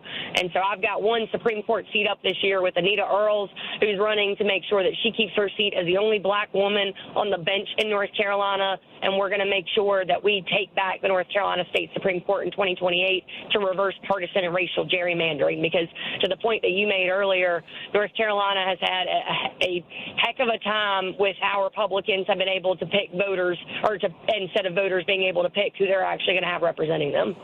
Well, and to that end, one of the reasons that I wanted to just to talk about that for a bit is that the Republicans are spending a heap of money right now just to keep one of the state Senate folks in office. His name is Phil Berger. The reason that this is important to everybody in the country is, as Anderson just said, they're spending $10 million on a state Senate seat. And I don't want to denigrate anybody running anywhere, but that's a heap of money to keep this person in office, and he has been detrimental to the entire state of North Carolina and the surrounding states, to be honest. So talk a little bit about that, Anderson. Yeah, Phil Berger is our state Senate majority leader. He's been in office as long as I've been alive, and that is literally no joke. 26 years he has been sitting in the North Carolina State Legislature, and he's someone who has been the ringleader of why we did not pass Medicaid expansion in North Carolina for a decade, because of Phil Berger.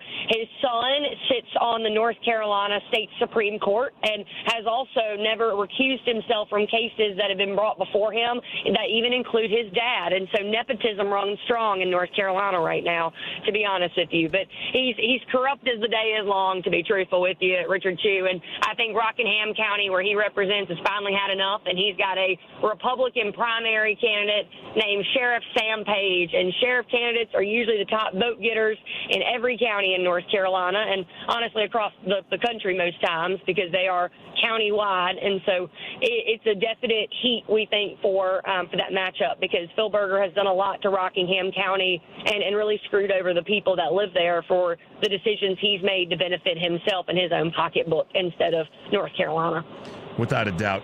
So early voting, let's talk a little bit about that. I know that today is election day there, but what are you seeing in terms of some of the real numbers that affect the early voting as it relates to day of voting? Any information there?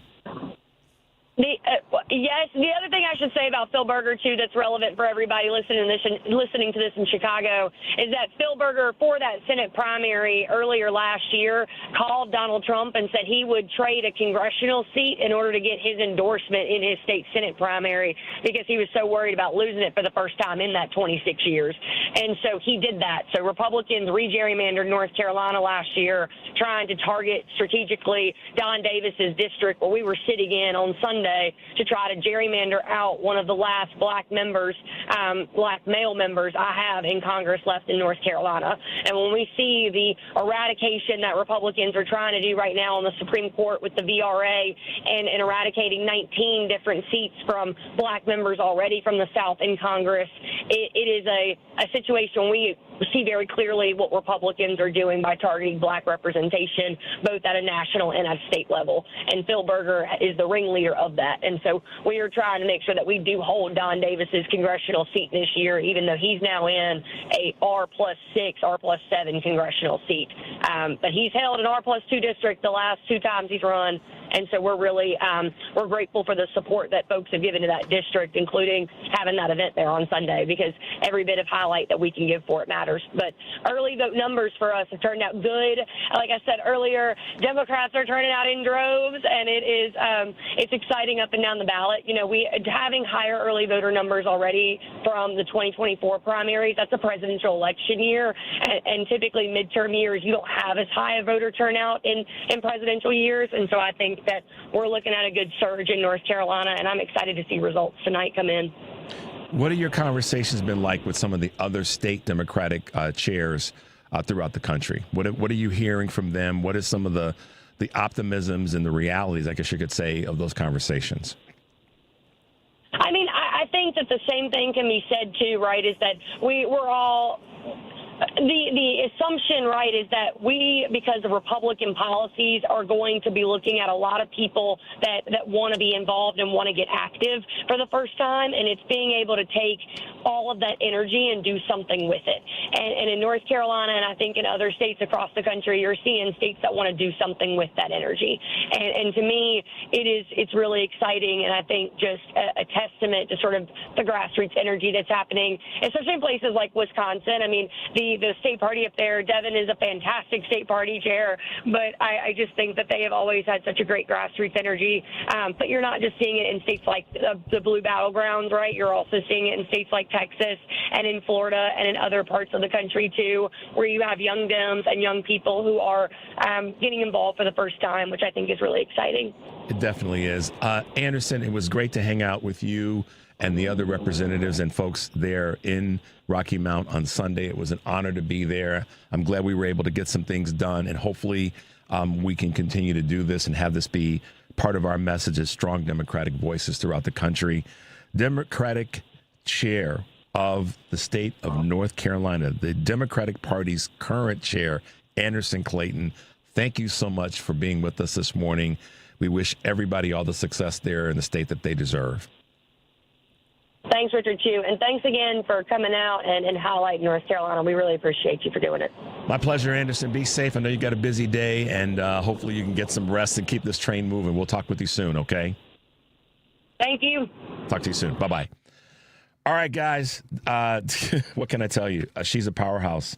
Energy like you would not imagine. And it was an honor to be there, and I hope we got some stuff done. And I think that the people that were in attendance, State Representative Rodney Pierce, who's been on the show, Representative Andre Pittman, Mayor Leo Williams of Durham, North Carolina, as well as candidate for state senate, Pastor James Gaillard, and then so many other voices, elected officials that were there in the audience. So a great opportunity to do some great work for the state of North Carolina, which we all have to do from other states throughout the rest of the country.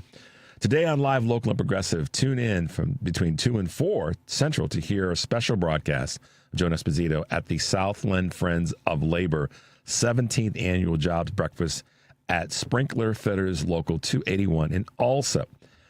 During the 4 p.m. hour, Joan will be joined by Julie Laurie, senior reporter of Mother Jones. Lisa Portes is the Cuban-American director and educator who serves as the head of directing at the theater school at DePaul University. Live, Local, and Progressive, weekdays 2 to 5 here on WCPT, AM 820, heartlandsignal.com. And tune in. Driving it home tonight, Patty Vasquez will be talking to Patrick Cortese, chair of the Democratic Party of McLean County and candidate for the State Central Committee in the 16th Congressional District. Demi Palachek, candidate for Illinois House of Representatives, District 13. And Nick Unajowski, Democratic candidate for Illinois State Senate. Driving it home with Patty Vasquez, weekdays 5 to 7 here on WCPT AM 820, Heartland Signal, TuneIn, YouTube, and Facebook. And tomorrow on Choose Views, Mayor Brandon Johnson will be my in-studio guest. Also be joined by former Mayor of Minneapolis, Betsy Hodges, and, of course, our good friend from Hoosier Blue 63, Kurt Mullett, will be with us tomorrow. Join me weekdays, obviously 6 to 8 a.m. here on WCPT AM 820. You can watch the live video stream on Facebook Live and YouTube. And, of course, all of our featured interviews and full episodes you can catch on Spotify, Apple Podcasts, TuneIn, iHeart, YouTube, and Amazon Music. Make your way over there. We got a lot happening here. The midterms are just 8 months away, and we'll be posting all of our candidate interviews at heartlandsignal.com/candidates. So visit our page to hear and share the latest interviews to make sure that you are plugged in and sharing with people. What a day. Thanks to Anderson for hanging out with us this morning. Thanks to our current comptroller, Susana Mendoza, for being with us in studio, as well as candidate for our state comptroller's office, and that is Holly Kim, for being with us in studio as well. I talked a little bit about this, and I'll wrap up with this as a commentary this morning.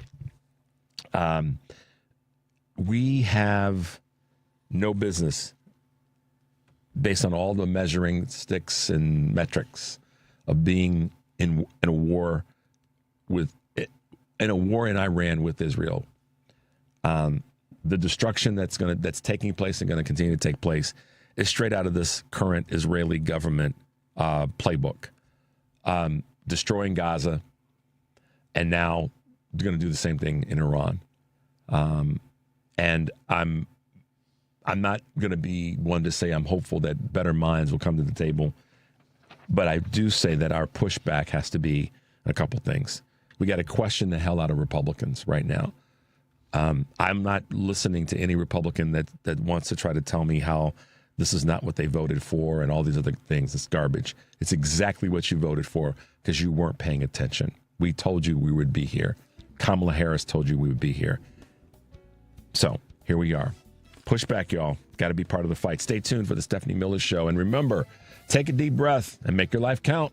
We'll see you tomorrow.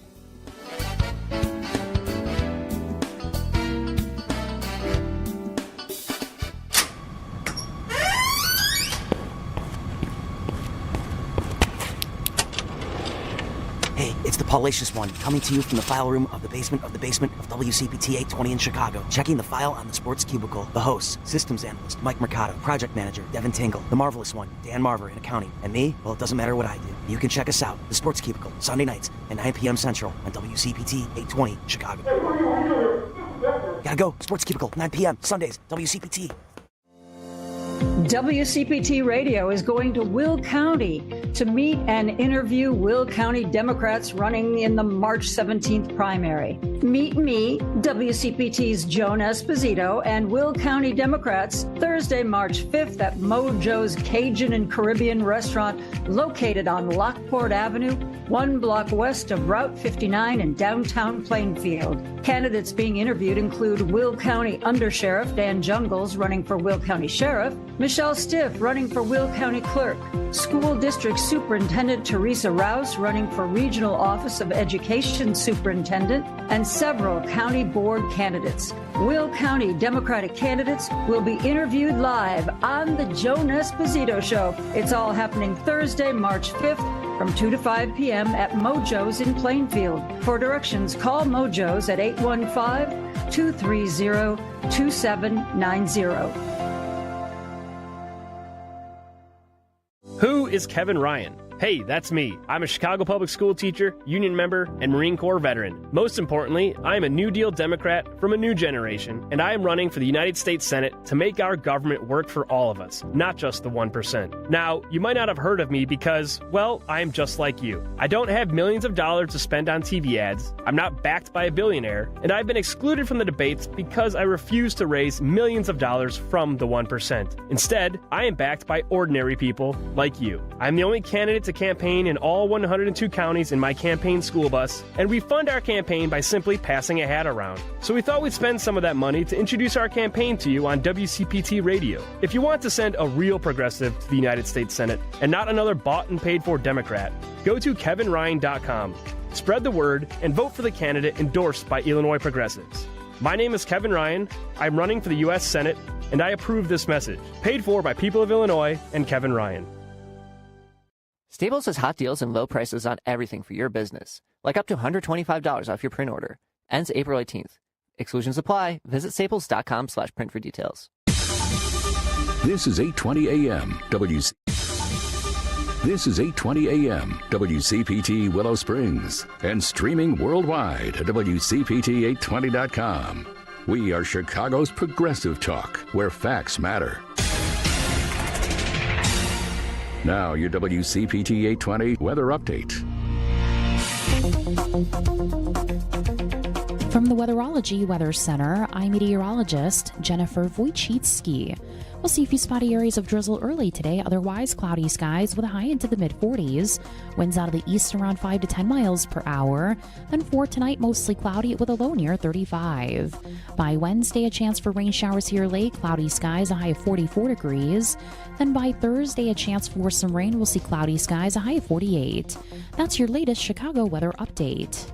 Currently, it's 34. AP News, I'm Marcela Sanchez. The U.S. Embassy in Saudi Arabia has warned of an imminent missile and drone attack on the city of Dhahran. The embassy advised not to come to the U.S. consulate and to take cover immediately, but did not provide further details. Strikes across the Middle East have escalated, with Iran striking the U.S. Embassy in Saudi Arabia's capital with a drone earlier today. Meanwhile, Austria, Lithuania, and Poland have also begun evacuating its citizens from countries like Oman, the United Arab Emirates, and other surrounding states. The aviation analytics company Cirium reported nearly 1,900 out of the more than 5,000 flights scheduled to the Middle East were canceled today. Meanwhile, in a pre-recorded video message, Israeli military spokesperson Lieutenant Colonel Nadav Shoshani says Israeli forces have been prepared to strengthen and protect all borders as part of this operation and are more than ready. Overnight, we carried out a series of preventive strikes on Hezbollah military infrastructure across Lebanon in order to neutralize the continuous fire towards our civilians. Hezbollah once again chose the Iranian regime over the safety of the Lebanese people, all for the sake of a fight they cannot win. They will once again realize their mistake and pay the price. Because we will continue operating to defend the people of Israel. President Trump will meet with German Chancellor Merz at the White House later this morning. It'll be the first time he's met in person with another world leader since the Iran war began. This meeting comes as Trump finds himself under pressure to explain his objectives and endgame for the conflict with allies at home and abroad. In other news, the midterm elections have officially begun today with primaries in Texas, North Carolina, and Arkansas. The most hotly contested races of the day are in Texas, with fierce competition on both sides of the aisle for U.S. Senate nominations. This is AP News.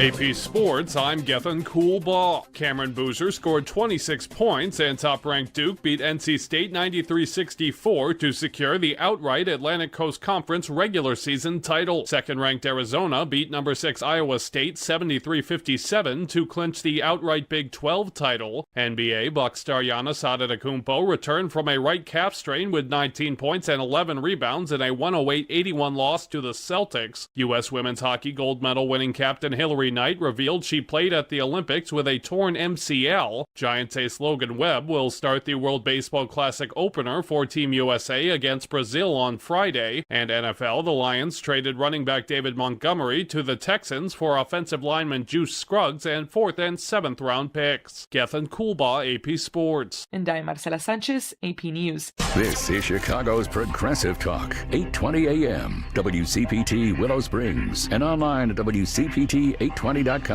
where facts matter. In times of uncertainty, we need leaders who put country before party. Dan Tully answered that call, serving our nation with honor. I served in the Army Reserve and as a federal civil servant. But when the Trump agenda threatened our democracy, I refused to stay silent. I left my job in Washington in protest of Trump's lawlessness. Dan Tully is the only candidate with a detailed plan to hold Trump accountable, a veteran, a principled leader, and ready to fight for you. Visit DanTully.com to see my comprehensive strategy for accountability. I'm Dan Tully, and I approve this message. Paid for by Dan Tully for Congress. Talking to your kids about the dangers of vaping can be hard. Getting them to listen to hot gossip is easy. So here's some drama you could share with your kid. Dude, did you hear about Cassie and Jake? No, but did you hear that vaping can cause irreversible lung damage and nicotine affects brain development? Nuh-uh. You don't need to gossip if you want to have an open conversation about vaping. So if you want to get tips on when and how to talk to your kids, visit talkaboutvaping.org. Brought to you by the American Lung Association and the Ad Council. Loved one owns a gun, and you're concerned about their behavior. You're worried they might harm themselves or others. You wish more than anything you could hit pause on this situation. In Illinois, a firearm restraining order does just that. In extreme cases, this order temporarily prevents a person in crisis from having a firearm, giving them time to heal before they do something dangerous. Learn more at illinois.gov/pause to heal. Brought to you by the Illinois Department of Public Health, Brady, and the Ad Council. As farmers and ranchers, stewardship of the land comes naturally. Your work keeps our water clean, improves the soil, and enhances wildlife habitat. It also provides countless benefits, not just for you and your family, but for millions of Americans who depend on this region every day without even realizing it. Thank you for being stewards of America's prairie for all of us. Take a moment to find out how conservation pays. Visit conservationpays.org. Because facts matter. You are listening to WCPT 820.